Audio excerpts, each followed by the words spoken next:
दोस्तों बात करेंगे हम बीपीएससी टीआरई 3.0 नई शिक्षक भर्ती को लेकर के। बीपीएससी नया नोटिस जारी किया गया है और यहाँ पे देखिए विज्ञापन जारी कर दिया गया है। विषयवार जो सीटें हैं, आपकी कितनी सीटें पर जो है वैकेंसी है, यह स्टेट सीटेड अपीयरिंग और अदर स्टेट वाले अभ्यर्थी बिल्कुल ध्यान देंगे क्योंकि वो काफ़ी ज़्यादा जो है कन्फ्यूजन उनको बना हुआ है। डोमिसाइल को लेकर के यहाँ पे बात करेंगे। सीटेड डीएलएड जो है उनके लिए काफ़ी महत्वपूर्ण जो है इन्फॉर्मेशन है। इस वीडियो के माध्यम से आपको सारी जानकारी मिल जाएगी, तो वीडियो को लास्ट तक बने रहिएगा।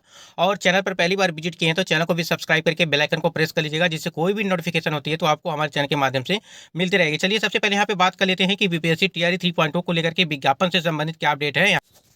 स्क्रीन पे आप देख पा रहे हैं कि बीपीएससी आज आएगा विज्ञापन, यानी कि आज जो है विज्ञापन जारी कर दिया जाएगा और परीक्षा 7 से 17 मार्च तक, होली से पहले रिजल्ट। यानी कहीं ना कहीं यहाँ पे देखिए दो अपडेट जो है बिल्कुल यहाँ पे सामने ही है कि परीक्षा जो है आपकी 7 से लगा करके 17 तारीख तक जो है आपकी परीक्षाएं वो कराई जाएगी और होली से पहले आपका रिजल्ट वो जारी कर दिया जाएगा। और आवेदन की जो तिथियां हैं वो 10 फरवरी से लगा करके 23 फरवरी तक जो है आवेदन की तिथियां। यहाँ पर देखिए तीसरे चरण की शिक्षक नियुक्ति के लिए 10 से ऑनलाइन आवेदन स्टार्ट हो जाएंगे। तो देखिए ऑनलाइन आवेदन स्टार्ट होने से पहले सारे डॉक्यूमेंट आप रेडी करेंगे। जैसे मान लीजिए high school, inter, graduation, BEd, BTC वाला जो आपका है 2 साल का कोर्स, उसका सारे डॉक्यूमेंट आपको रेडी रखने हैं, जिससे आपको फॉर्म अप्लाई करने में कोई दिक्कत ना हो। आप लोगों ने देखा होगा कि करेक्शन के लिए कोई भी टाइमिंग नहीं दी जाती, यानी कि करेक्शन के लिए अलग से डेट नहीं दी जाती है। उसी टाइम पे यानी कि फॉर्म अप्लाई करते टाइम पे ही आपको करेक्शन करना रहता है। जो भी चीज़ें होती हैं फॉर्म सबमिट करने से पहले आपको एक बार एडिट करने के लिए ऑप्शन दिया जाता है, उसके बाद से आपको मौका नहीं दिया जाएगा। इसलिए सावधानी पूर्वक आप लोग फॉर्म अप्लाई करिएगा। यहाँ पे थोड़ा अपडेट है, देख लेते हैं एक बार। यहाँ पे तीसरे चरण की शिक्षक नियुक्ति परीक्षा टीआरई 3 7 से 17 मार्च तक होगी, यानी कि परीक्षा की डेट निर्धारित कर दी गई है 7 से लगा करके 17 मार्च तक होगी। इसके लिए 10 फरवरी से 23 फरवरी तक ऑनलाइन आवेदन लिए जाएंगे। होली से पहले रिजल्ट जो है संभावित किए गए। उक्त बातें मंगलवार को आयोग के कार्यालय में आयोजित जो है यहाँ पे आयोजित पीसी में बीपीएससी अध्यक्ष अतुल प्रसाद ने कहा कि परीक्षा का विज्ञापन बुधवार को आएगा, यानी कि आज जो है आपका विज्ञापन वो जारी कर दिया जाएगा, यानी कि ऑफिशियल विज्ञापन जो होता है वो जारी कर दिया जाएगा। लेकिन आपको बता दें जो भी चीज़ें हैं वो आपको बता दें कि जो टीआरई 2.0 का था, यानी कि जितने भी नियम 2.0 में था वही सारे नियम आपको यहाँ पे देखने को मिलेंगे। आगे बात कर लेते हैं। उन्होंने कहा कि परीक्षा 4 श्रेणियों की शिक्षक नियुक्ति के लिए ली जाएंगी, जिनमें आपकी प्राथमिक हो गया, मध्य विद्यालय, माध्यमिक विद्यालय और उच्च माध्यमिक विद्यालय के शिक्षक शामिल होंगे। और हालांकि टीआरई 3 में शिक्षा विभाग और SC/ST कल्याण विभाग की रिक्तियां शामिल होंगी। यहाँ पे देखिए पिछड़ा वर्ग, अति पिछड़ा वर्ग, कल्याण विभाग की रिक्तियां नहीं होंगी, और क्योंकि सप्लीमेंट्री रिजल्ट के लिए वे पहले ही दे दी गई हैं। परीक्षा में शामिल होने के लिए मूल निवासी होना जरूरी होगा या नहीं होगा। यानी कहीं ना कहीं देखा जाए यहाँ पे बात करें डोमिसाइल को लेकर के थोड़ी सी अपडेट है यहाँ पे कि देखिए अगर बात करें परीक्षा में शामिल होने के लिए मूल निवासी होना जरूरी होगा या नहीं, इस प्रश्न को बीपीएससी अध्यक्ष ने नीतिगत मामला बताते हुए टिप्पणी नहीं की। कहीं ना कहीं देखिए डोमिसाइल को लेकर के यहाँ पे कोई टिप्पणी नहीं किया गया है, यानी कि मूल निवासी होना जरूरी है या नहीं है, यानी कि डोमिसाइल को लेकर के बात जो कही गई है यहाँ पे कोई भी उसके बारे में बात नहीं की गई है। तो कहीं ना कहीं जो डोमिसाइल लागू करने की मांग चल रही थी अभ्यर्थियों को, तो उसमें कोई भी टिप्पणी उन्होंने नहीं किया उसके बारे में कि क्या होगा क्या नहीं होगा। यानी कि जैसे आपकी भर्ती हुई है टीआरई 1 और टीआरई 2 और उसी प्रकार से टीआरई 3.0 होने वाली है। सेम जो कंडीशन जो लागू हुआ था टीआरई 1 टीआरई 2 में, सेम प्रोसेस वही इस बार भी, इस भर्ती में भी होगा। तो हमने आपको पहले भी बताया कि जो नियम थे टीआरई 1 टीआरई 2 में, सारे नियम आपको इसी में देखने को मिलेंगे। अब यहाँ पे बात कर लेते हैं थोड़ा अपीयरिंग को लेकर के। यहाँ पे देखिए अपीयरिंग स्टूडेंट के लिए क्या अपडेट है। अपीयरिंग कैंडिडेट को परीक्षा में शामिल होने का मौका नहीं मिलेगा। तृतीय चरण की इस परीक्षा में वही आवेदन कर पाएंगे जिनके पास आवेदन की अंतिम तिथि 23 फरवरी तक पात्रता होगी। यानी कहने का मतलब ये है कि जितने भी कैंडिडेट ऐसे हैं जिनका भी कोर्स है, चाहे वो डीएलएड हो, बीटीसी हो या बीएड हो और या सीटेट हो, जिनका 23 तारीख तक रिजल्ट जारी कर दिया जाएगा। यानी कि 23 तारीख तक रिजल्ट यदि आ जाता है और फॉर्म अप्लाई कर देते हैं तो उन्हीं का जो है ये मान्य होगा। नहीं तो जो अपीयरिंग वाले कैंडिडेट हैं, चाहे वो स्टेट की बात करें या सीटेट वाले, आपको बता दें जो सीटेट 21 तारीख को एग्जाम हुआ था, अगर वो कैंडिडेट का रिजल्ट नहीं आता है तो कहीं ना कहीं उनको भी जो है यहाँ पे फ़ायदा नहीं मिलेगा। तो इसलिए जितने भी अपीयरिंग वाले स्टूडेंट हैं ये यहाँ पे फॉर्म अप्लाई नहीं कर पाएंगे। यहाँ पे देखिए साफ साफ इन्होंने जो है यहाँ पे कह दिया है रिजल्ट के होली से पहले 23 या 24 मार्च को आने की संभावना है। यानी कि रिजल्ट की डेट भी जो है घोषित कर दी गई है कि 23 या 24 मार्च को आपका रिजल्ट वो जारी कर दिया जाएगा। उसके बाद से देखिए यहाँ पे परीक्षा में यहाँ देखिए परीक्षा में सप्लीमेंट्री रिजल्ट है, यानी कि परीक्षा में सप्लीमेंट्री रिजल्ट का प्रावधान नहीं होगा और बची रिक्तियां टीआरई 4 में जोड़ी जाएंगी, जो अगस्त में पहले से घोषित कार्यक्रम के अनुसार ही होंगी।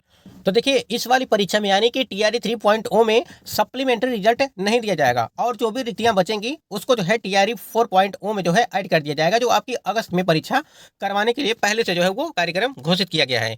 उसके बाद देखिए यहाँ पे टीआरई 2 की तरह यानी कि विभागवार विकल्प नहीं मिलेगा, यानी कहने का मतलब ये है, देखिए टीआरई 2 की तरह विभागवार विकल्प नहीं मिलेगा और शिक्षा विभाग व SC/ST कल्याण विभाग की रिक्तियों के लिए समेकित रूप से नियुक्ति प्रक्रिया होगी। आगे बात कर लेते हैं थोड़ा सा यहाँ पे, परीक्षा में निगेटिव मार्किंग नहीं होगी। देखिए सारा अपडेट यहाँ पे इन्होंने दे दिया है कि परीक्षा में निगेटिव मार्किंग नहीं होगी और टीआरई 2 की तरह ही एक प्रश्न के 4 विकल्प होंगे, यानी कि एक प्रश्न के 4 विकल्प दिए गए। यहाँ पे 4 विकल्प दिए गए थे।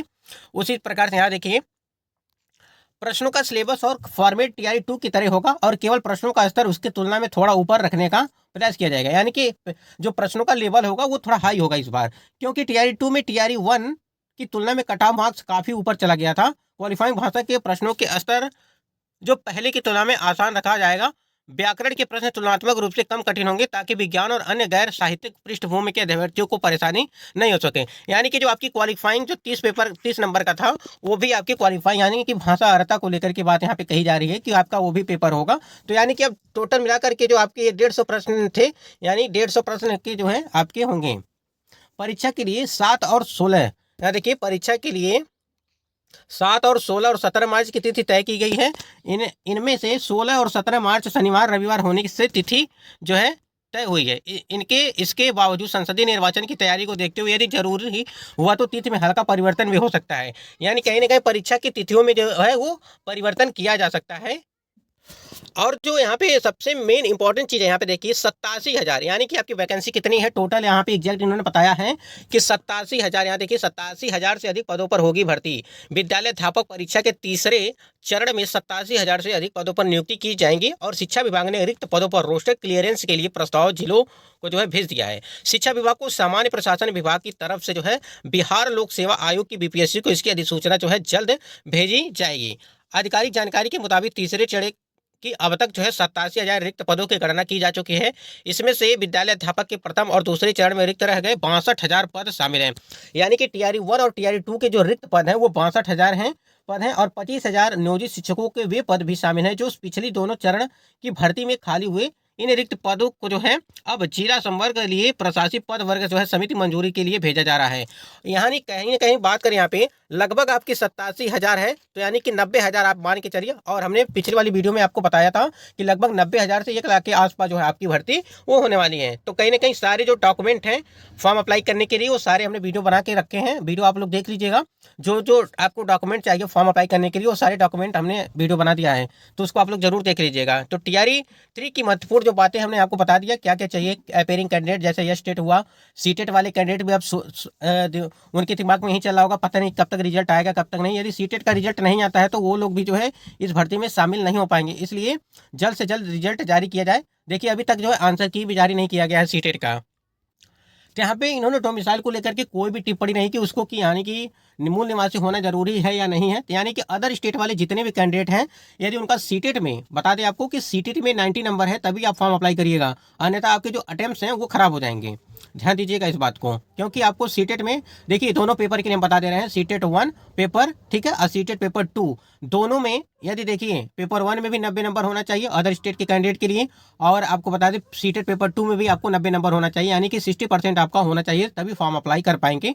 फॉर्म तो अप्लाई अगर कर लेते हैं तो परीक्षा दे लेंगे लेकिन आपके अटेम्प्ट्स खराब हो जाएंगी, तो और मान लीजिए अगर ज्वाइनिंग हो जाती है तो आपको फिर से बाहर कर दिया जाएगा, तो कोई फायदा नहीं होगा।